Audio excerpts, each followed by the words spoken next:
Welcome back to the Money Focus Podcast. I'm your host, Moses the Mentor. On this episode, I'm excited to bring on Ky Logue. He's a seasoned entrepreneur, a real estate investor, and also the host of the Real Estate Wholesaling Syndicate podcast. Ky has a remarkable journey of overcoming adversity and transforming his experiences into a platform for empowering others. So let's dive into his incredible journey as well as his insights. Let's go. Thanks for having me on. And I love talking about wholesaling, so it's one of my favorite topics to talk about. So let's get to it. So my name's Ky Logue. So I live in San Antonio, Texas. Been in Texas for about 4 years. Originally from a place called Lynn, Massachusetts, right outside of Boston. So I kind of had a tough childhood coming up, bounced around a lot. By the time I was like 15, I was in group homes, juvie, living homeless, like living on the streets, really doing whatever I could to survive. Just get down like from one day to the next. So I really had a big scarcity mindset that I had to overcome. But it kind of all flipped for me when I turned 18. I met my now wife, and then I got into sales. That was like the first thing I was ever good at. And so like I never really had that in my life. I didn't really play sports because I constantly bounced around a lot. And just like home life sucks. I just didn't really have any like positive reinforcement. I got into sales and I kept practicing until I got good at it. And like I closed deals and I was getting like that positive reinforcement. I'm like, wow, that's what that feels like. And then, so I was like hooked, like into sales right away. So since then, I always like try to get better. Always try to improve. I used to think it was something you either had or you hadn't. You were born, like you were born with it, or you just didn't, or you couldn't be taught. I think some people are naturally better. I mean, if I kind of refer it back to sports, there's some people that are more genetically, disposed or whatever, how they came up, they're more just like predisposed to it. But it's just a predisposition. I mean, anybody can learn it if you're willing to do the time and do the work. So got into sales, eventually got tired of working for other people. I'm like, I wonder if I can do this for myself. So started my entrepreneur journey at like 23. I had a few side hustles before then, but that was the first time I had like a LLC and a bank account, and I was on. And I'm like, this is real, it's legit. But it took 3 months from that day, and I didn't make a dime. Everyone thought it was crazy. This was before YouTube and TikTok were big, and like everyone was popping entrepreneurs was a cool thing to be. And I was just sitting there grinding in the basement, ready to quit. Sold my car, sold everything I had. Was at like wit's end, ready to quit. Kind of gave myself permission. I went for a drive, like a long drive by myself. I don't know if anybody else listening has ever had like those quiet moments alone where you're just like at your wit's end. But that's where I was, and I decided, I'm gonna do this. I'm gonna like 50 Cent. I'm gonna get rich or die trying. I'm gonna make this happen, or I'm gonna die. And so I did it. I committed, and that like next day something changed. I was getting appointments. I was talking to people, like, because before they could hear like the defeat in my voice, because like I wasn't getting anywhere. Moving and grooving, we got some deals, and I'm like, bam, that was it. Obviously, it's been a lot of ups and downs since then, but I built that business up, was able to sell it, and it was crazy because I was young and made this money, but I always wanted to get into real estate, and the whole time, but like I still had all those negative beliefs from childhood, or just like all this like negative self-talk, and like, why I couldn't get into real estate. I thought you had to have rich parents. I thought you had to know how to fix things, and like I'm not handy at all. I thought you had to have perfect credit and all this stuff. I was making money, I didn't have credit because I was very responsible with my money, and then didn't know what to do with the money at the time. But so I listened to podcasts like this. I read books, kept learning, trying to learn. For some reason, always in the back of my mind, I'm like, I want to get into real estate. Everything I heard is like, that's how you actually start to build wealth. And that's how you become financially free. So I'm not always just chasing that next deal. It was in the back of my mind. And one day I finally found this small like paragraph. I was reading this book from the guy that used to be on Bigger Pockets, Brandon Turner. And he's like, how to get into real estate with no or low money down or something. And it didn't say anything. It's like literally 2 sentences. So I don't know if I can even call it a paragraph, but it said, real estate wholesaling is a way to get into it, and like without needing money or experience. It's just sales and marketing. I'm like, well, that's all I've ever done. So I'm like, I got to figure out what this is. So went down deep into the YouTube rabbit hole, bought a course. COVID just hit. I had a different business at the time. I was doing marketing and building like automations, marketing and systems for car dealerships. And I lost all my clients overnight. And I'm like, man, well, it's probably a good time to try this wholesaling thing. And so we jumped in. It took about 60 days to actually get paid and get the whole deal done. First deal barely made $1,000. I just like fumbled my way through it because I didn't know what I was doing. But the very next one, just a couple weeks later, I'm so happy I kept going because we made over 60 grand off one deal. And I'm like, okay, I'm hooked. I'm in. And like, let's go all in with this wholesaling thing. So the first question I have is based off mindset. So you mentioned that a moment ago. So what would you say for someone who's interested to get into wholesaling? What type of mindset do they need to actually be successful? And how do they stay positive and resilient as they actually work through this particular lane in real estate? Yeah, man, that's a great question. So, man, I think mindset is like the foundation for everything. Like, I think you can't, doesn't matter, it's wholesaling, doesn't matter, it's anything. Like, you want to better your life, you want more. You just want to kind of get out of that, like, paycheck to paycheck. Let's grind and die and, like, be unhappy all the time. It all starts with your mindset. And I think it starts, especially in wholesaling, because wholesaling is sales and marketing. That's like when your mindset's really tested every day on a day in, day out basis. You got to deal with rejection. You got to deal with people telling you no. You got to deal with ups, downs. Like you'll have great months, great days, great weeks, and you'll have bad days, slow days, and days you feel like quitting. So having that mindset and like having like that unlock is like the most important thing I think for anything, because without it, like you're just gonna go with the wind. You're gonna jump from thing to thing like we see so many people do, or like they see an ad for this, shiny object syndrome, like they hop to this thing, hop to that thing, hop to that thing, because they don't have their mindset built up where they're like, no, I don't care. I'm gonna like kind of like that breakthrough moment I mentioned where I'm like, I'm gonna do this one thing or I'm gonna die. Like that's it. Like there's no other option. And when you burn the boat like that in your mind, you make that choice. It's crazy how things just like almost like magic. For me, a big realization was just realizing like you are not your thoughts. Like your thoughts are just like, they might not even be yours. They could be something you heard or somebody else's thoughts or something somebody told you when you were a kid. When you start getting like comfortable, like that louder, stronger voice, that deep down inside voice is that like I can do anything voice to rail you, it's going to start to stand up. So get your mindset right first, man, then anything's possible. Explain to the audience exactly what wholesaling is and how you actually make money from a deal. I Yeah, want to for make sure sure. that doesn't go over. Yeah, of Like course. that's Yeah, I that's always it. forget because I'm in it. I'm like everybody just know. But yeah, so wholesaling, it's real simple. Some people might make it complicated, but literally you're the middleman. It's like anything. You're just kind of like, you're not a real estate broker, but you're the broker in between the two parties. So you find deals. You get good deals. You find them, and then you sell those deals to buyers. And there's a lot of different things that could happen, variations, different types of buyers, different types of sellers, different types of deals. But the simplest way to put it, you find deals on houses or whatever properties, you find real estate deals, and then you find buyers who are looking for deals. And then you make whatever the middle is. So whatever a seller is willing to pay, or a seller is willing to sell for, and a buyer is willing to pay, you make that middle. So easy math. Somebody wants 100K. Someone's going to pay 200.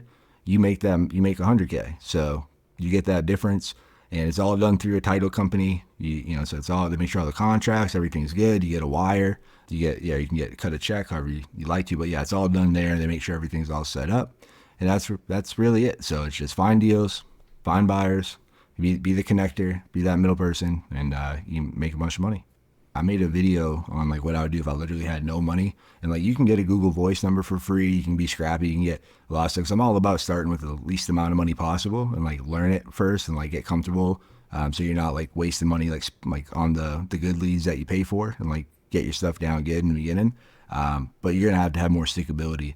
I like tell people to put like 30% aside to put back into marketing or building your systems or doing all that stuff. Like, cause we're big on automations, AI, marketing systems. That's, what I know. And I help a lot of the people out, do that too. But it's so much easier to do that. And like, cause a lot of people quit. So like, oh, this is so hard. It took me this much work to just make this amount.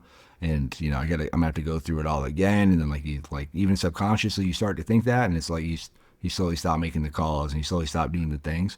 But if you just keep in the back of your mind, like, no, it's going to get easier, even if you're playing on hard mode at the beginning because you don't have the money yet, just keep knowing it's going to get easier as long as you don't just blow all that money as soon as you get it and you start putting some back in the business. Because at the end of the day, it's still a business, right? So if Mm-hmm. you don't 100%. invest in it, it won't grow with you. So, Mm-hmm. so 30%, yeah, that sounds good. Mm-hmm. Um, so what obstacles did you actually overcome or have to overcome when you actually launch your wholesaling business? What are some things that people should be aware of if they were to go ahead and jump into this arena? Not knowing what you don't know, I guess, in the beginning. And just a lot of people just think I got to know every step of everything, like A to Z, and then I would know it all. And then, and then it becomes like fear and it's like analysis paralysis. You think about it too long, you think about all the what ifs. Like, what if this happened? What if this goes wrong? What if I mess up? What if, I can't do this? Am I going to get sued? What happens if I can't do this? And, it's, if you're in your head too long, you're dead. So it's one thing I have to remind myself. You're in your head, you're dead. Just like take action. So like obviously you want to know enough, like just, but you just got to know, how do I do step one and how do I do step two? Like have an overview, but then just focus on the first thing and then don't worry about problems until they arise. But yeah, so I think that's a big one. I think getting linked up with the right people. We do a bunch of free trainings and free stuff. We do big events here in San Antonio. We have a couple hundred people come in. We teach them how to do it. And it's just like kind of getting with the right people. And like for me, I when I first started, I'm like, who's around anyway? I didn't really know, but like look for people that are go givers, that like give value, that want to see you win, that aren't just trying to take. And then like that's it. Just don't be afraid to ask questions and look foolish and look stupid. I forget what the quote is, but I think if you ask a question, you look like a fool for a minute. But if you don't ask that question, you're a fool for a lifetime. You touched a lot on networking, right? Mm. So, but I wanted to expand on that because not only just from a knowledge share standpoint, you noted that you're the middle person, the middleman for wholesaling. So, how do you actually get a network full of potential buyers? Mm. So that's a great question. So we do it a few different ways. I'll get more tactical and excited when people just go over, have to get more tactical stuff you can actually do today. So if you're in like a market, there's a lot of stuff happening. You can go to RIAs, like real estate meetups. So there's a bunch of free ones. Type in Google, go to Eventbrite, meetup, whatever. Find some, start getting connected. Facebook groups, you can find some, see who's actually doing deals, buying stuff. And then one of the ways we do it, because we're virtual now. We've done deals in 7 or 8 different states, a bunch of different markets. And what we do is like when we don't have any buyers there, and it's like we're not actually there, so we don't have boots on the ground. What we do is you can like use websites. There's like PropStream's one we use. Yeah, you can even you can pull public records and just see who's actually doing fix and flips, who's buying properties all cash, who are the cash buyers in town. Make a list of them, and then just start picking up the phone, dialing, calling them up, building those relationships. And like just know that like people are going to be guarded at first. So same thing, you're going to have to get those reps in. A lot of people think they don't really spend a lot of time talking about finding buyers, and I think honestly it's half the battle. Sometimes even more important is having good buyers, because that kind of dictates what you can get the property for. And then once you have a couple good ones, the good relationships with, like I won't always go with the person who's going to pay me the most. I'm going to go with the buyer I know is going to come through and get us to the finish line. Because I'd rather have a buyer instead of like whack. And a lot of wholesalers, they mess up because they're like, oh, I'm going to whack this guy over the head, make as much as I can, and they're shady about the numbers.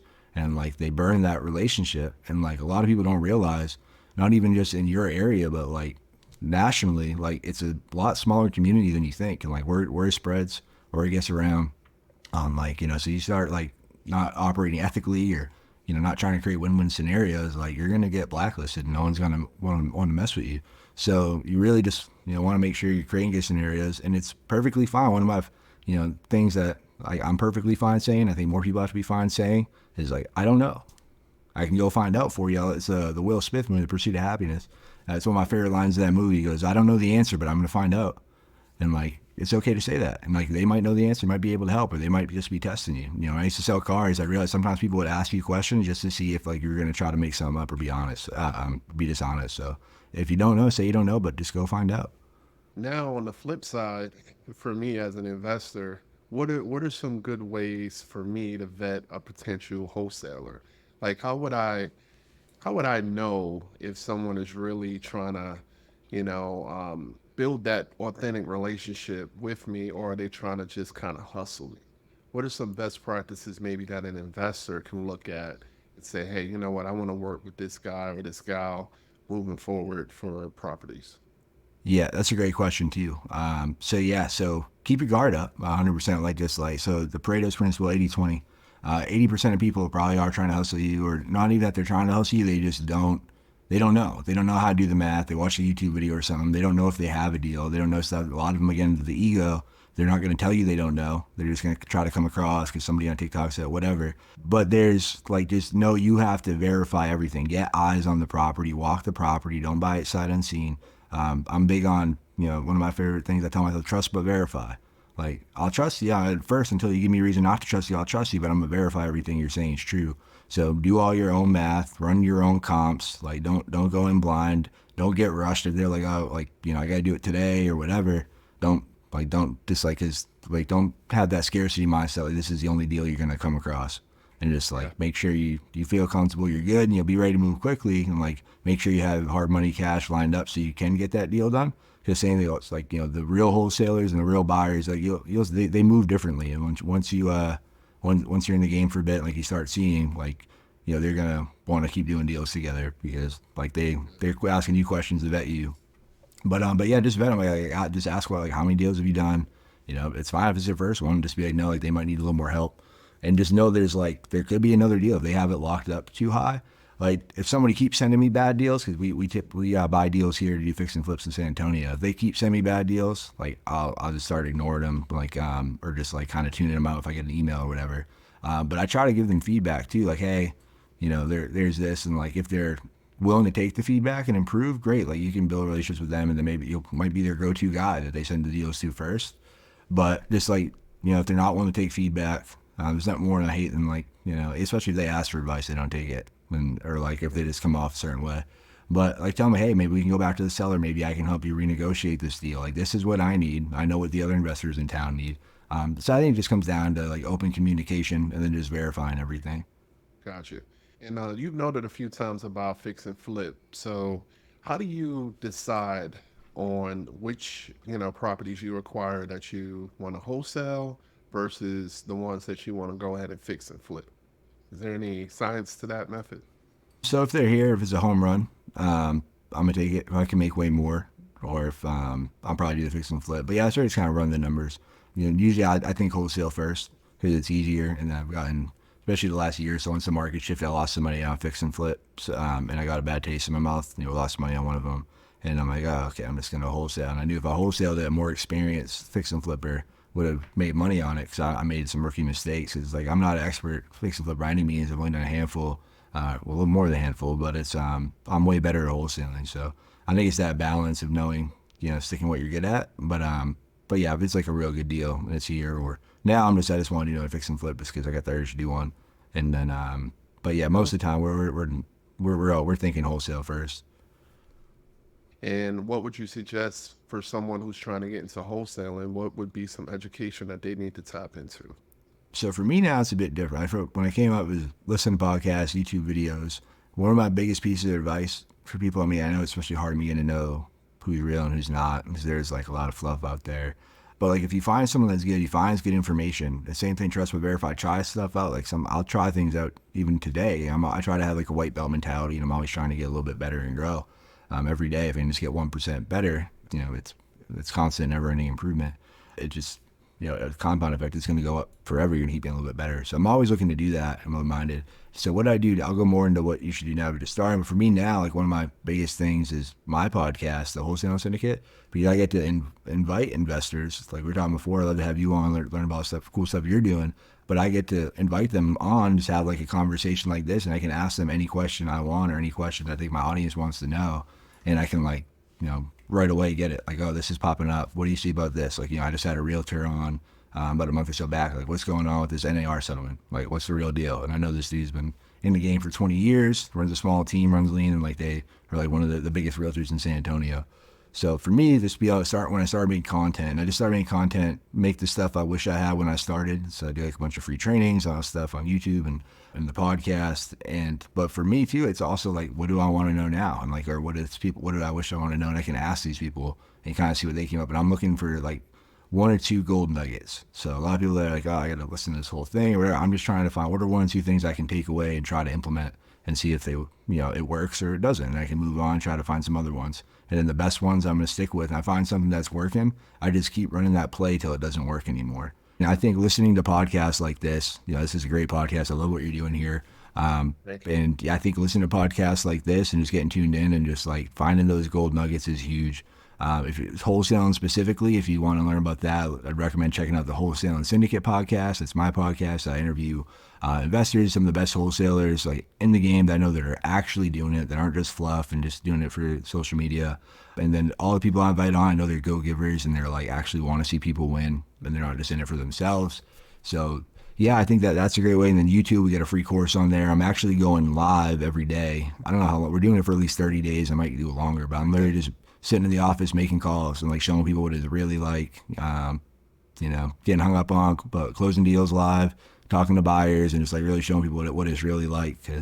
And we actually did last week, I did a free event in San Antonio. I opened up the office And I just invited a bunch of brand new people, a couple more experienced people in my mastermind. And we just like had a little boiler room. And we just like people never made calls before their whole lives. We just put them on the phones and like make the calls. And some people loved it and they like did really well, like surprisingly for never doing it well. And some people didn't. But like the only way you're gonna find out is by taking action. I always think the best teacher is action. So just get in the game however you can. There's no reason to put it off, to just get started. Yeah, and what really might get them motivated, which sounds like it motivated you early on, is the money. So Mm, wanted to talk to you and ask you about the yield, potential mm, yields you can earn from being a wholesaler. So talk to us about your evaluation criteria of a property, and if you can enlighten us on, like, maybe some of the averages that someone can truly earn per property. I mean, I'm sure it might mm. vary, but anything directionally that can help the audience, that would say, hey, you know what? Yeah, I can do this. I can see me getting those checks. So Yeah. talk to us about that. For sure, that's a good question. So how I evaluate a deal, so I look it up and I have to find the comps. I have to find out what's it worth for. If I bought it or somebody bought it, they fixed it up, what would it sell for? So you need to find the ARV, the after repair value. So we want to see, ideally, in a perfect world, there's a house that's exactly next door to the house that looks exactly the same. It's built the same year. It's the same square footage, same bedroom, bathrooms. You're never really gonna find that, but you have to slowly branch out to find as many houses that are as close to your house that were recently fixed up and flipped and sold. And then that's kind of how you get that number and you get the average and like, okay, this is what I think it's worth. And be conservative too, like especially in the beginning. Like a lot of people you try to make a deal when there's not a deal, or you just like some people even outright dishonest. And then like if I see a couple people just like being dishonest in the beginning and like they send me a deal and it's like, because we actually JV with people too. So like nothing you do wholesaling, I thought, but one person can find the buyer, one can find the seller. And you guys split the deal 50-50. So if you got a lot of buyers, but you don't have sellers, you guys can partner up and do deals together. We do that with people all over. But yeah, so like see people send me deals and the numbers don't make sense like right away. I'm like, okay, I'm like already gonna write you off. But so do the numbers, find out what it's worth, and then you have to find out what is the end buyer gonna pay, what's the investor gonna pay. So on average, and it's not a good rule of thumb, it varies market to market, but a good rule of thumb, you usually be able to move the deal is if you can get it at 70% of the ARV. So after it's fixed up, you want to get 70% of that. So just times it by 0.7. And then you subtract whatever the estimated rehab is. So we have little cheat sheets and stuff I can send you if you need anything, but different things. Again, I try to be conservative here because you never know. It's usually once you get in there, it's a little bit higher, and you don't want to be like, oh, it doesn't need anything, and they go in, it's a nightmare. So estimate the rehab, and then you just minus your wholesale fee. So if you want to make 10K, you make 20K, whatever, you subtract that number, and then you have what your max allowable offer is. So easy math, it's 100 times 0.7. You're at 70K and needs 20K work. You gotta be at 50. If you want to make 10K, you have to get that one at 40. And there's different options and strategies that they're more advanced, like once you get into it. But just remember that in the beginning, because there's always, if someone's motivated enough, there's always a deal to make. We can do subject to seller finance, novations, those are more advanced. But the motivation's there. You can figure that out or JV with someone. But so you get that number, hey, that's what I can offer. And anything you get under that, there's just that much more spread. So like, and again, whatever you get, it's what it is. And then as far as the average deal size, it's like, I think it's around 15. Like, so you make like 15,000 per, and it varies market to market, but that's usually what we're seeing. But sometimes we hit a home run. Sometimes it's a new market we're in and like we barely get to the finish line and, we just make like 5 or something. But yeah, the spreads are there. But it's just, yeah, you just have to be willing to do the work. So for someone who's not familiar with real estate and how it works, for them to kind of wrap their head around the idea that a property could be worth 100,000, yet you can get it for 40,000.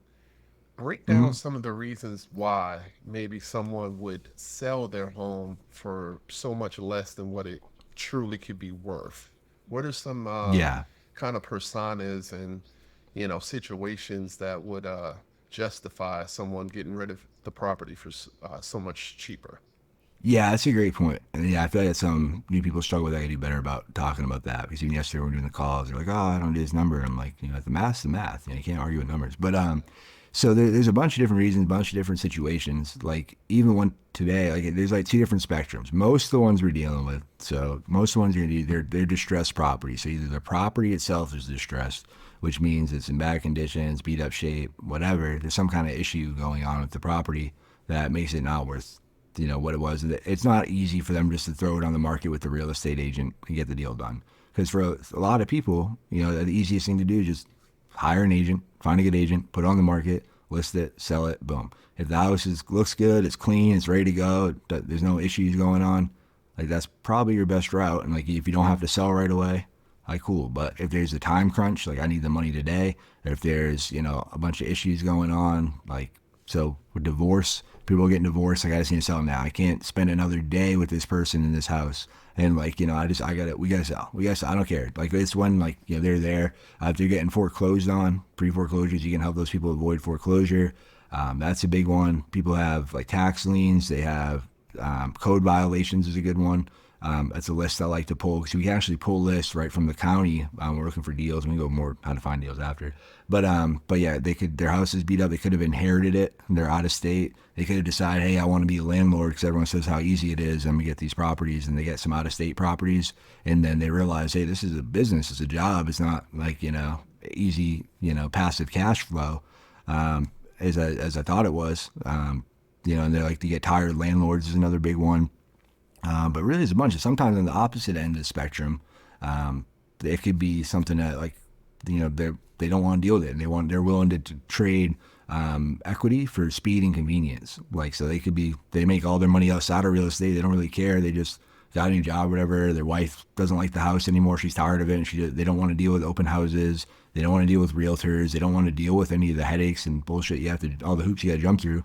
And they're willing to like make their lives easier and pay a little bit more. I like to compare that one to like Uber Eats or something. Like you could drive to the store and it's gonna take a little bit longer and you gotta wait and shit and you gotta do all this stuff, or you could just get it and you can just sit on your couch and like get it now. There you go. Yeah. Yeah, and thanks for that background because again, this we talked about mindset and what's important about my show is just really kind of help people, grasp how to make money and what's happening, around them because, it almost sounds too good to be true. Like how can you get a house, 40 cents on the dollar, but you noted those several different scenarios to where you could, because the home and also the seller is in distress.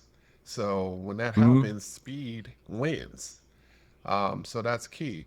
I wanted to just jump in and say, because I'm in that investor lane, so I would be a buyer in this situation, right? So that 70% that you noted is important because typically, if I'm buying a distressed property and I'm putting my renovation in, at the end of it, when it's like in tip-top shape, that ARV. So just for the audience to know, most investors at that point would just do a cash out refinance on the property. So essentially, everything that they invested in the property, the goal is to get it all back. So Mm-hmm. what the bank will finance is 70% loan to value. So in that example that Kai broke down, if the property is worth $100,000, the bank would only finance, well, they would finance the 70,000. So at that point, the money that I invested, I can pay back my bridge loan if it's a hard money loan, if it's credit card, whatever it is, also recoup the wholesaling fee, and essentially now I have a property for free, Mm-hmm. like a brand new property for free. But it doesn't always work. You bear the risk because your renovation could be higher, your appraisal could be lower. So the goal is to always be in that 70% range. So that's how it works. What final thoughts or advice do you have for the audience about wholesaling? And then also just, close this out with how to reach you, your social media, your website. Shout out your podcast one more time. So the floor is yours. Thank you. Yeah, I appreciate it, man. Yeah, thank you again for having me on. This was great. Like I said again, yeah, I really love what you're doing here. But yeah, I think if you're interested in wholesaling, dive in, connect with me. I'm more than happy to help. I try to respond to all my DMs. And yeah, I mean, if you want to get into it, again, it's not for everyone. I mean, like you have to. If you're like, hey, I'm terrified of talking to people. I could never imagine picking up a phone. I could never imagine doing sales. it's probably not for you, and that's perfectly fine. There's a bunch of other ways to get in real estate, or however you want to get it. But just know, I mean, if you're like, hey, I could do that. I don't, I can deal with rejection, or whatever. It's like, I don't mind, doing some work. Or if you're hungry enough, and like, just know it's a skill you can learn. So, but again, just going back to what I said earlier, just get in the game, get your mindset right, get in the game, find the right people to link up with. And if there's any way I can connect with the audience or add value, you can just reach out. So the best way is to connect with me everywhere on social. IG or Facebook is probably the best. Probably IG. But yeah, so The Real, so TheReal, and then my name, Ky Logue, KY, my last name, Logue. But yeah, if you just type in Ky or Ky Logue, yeah, I'll pop up. But yeah, connect me, shoot me a DM, love to connect. And then again, the podcast, the Wholesaling Syndicate podcast, we drop every Thursday. And yeah, we have a really cool one coming out this week. And then YouTube, we do the videos because we record them live too. And it's like I said, more than happy. I got free scripts, courses, whatever you guys need to get started. Just reach out, I'll get you hooked up. But man, and wholesalingsyndicate.com is the best place too. We got free trainings, guides, webinars, like everything on. That's kind of like the hub for all our events and stuff we do too. Perfect. Well, I'll definitely include, all your contact information and links to your website in the podcast description. So, thank you so much, Ky, for joining the show. Really appreciate it. And we're out. I love it, man. Thanks again.